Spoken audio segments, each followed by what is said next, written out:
Para maging maunlad ang agrikultura ay kailangan higit pa sa pagtatanim. Ang mga produktong pang-agrikultura ay maiging dumaan sa pagpuproseso para magbigay ng dagdag na kita sa magsasaka. Maging ang patapong bahagi ng mga pananim ay maaaring hubugin bilang kakaibang produkto para maibenta, katulad ng balat ng mais. Ang mga produktong yari sa balat ng mais ay angkop na pangregalo at pampalamuti ngayong Pasko at patunay na ang agrikultura ay maaaring maging maunlad.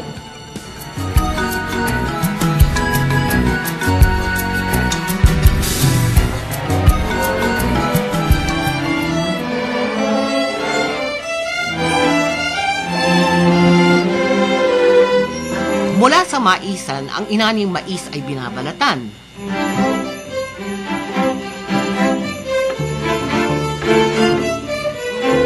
Ang balat sa halip na itapon ay pinoproseso, pinapatuyo, ginagawang malalaking piraso. Kinukulayan, ginagawa ng padron, samantalang ang ibang piraso ay nilulubid-lubid.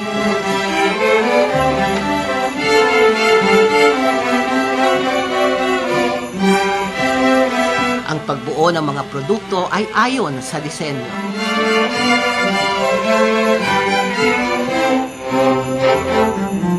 Dahil sa pagkamalikhain nating mga Pilipino, ilan lamang ito sa mga disenyo ng produktong yari sa balat ng mais.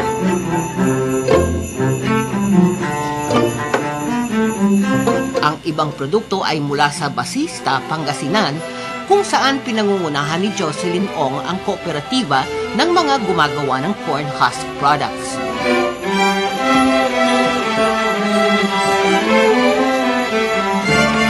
Sa Jensan naman, si Ru Ramas ang namamahala o nakikiisa sa kooperatiba ng mga gumagawa ng katulad na produkto.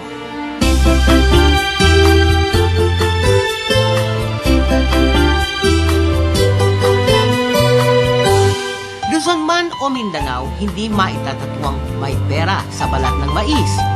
Ang mahalaga ay malaman natin ito at itaguyod ng mas masigasig. Ang Kapaskuhan ay isang magandang pagkakataon.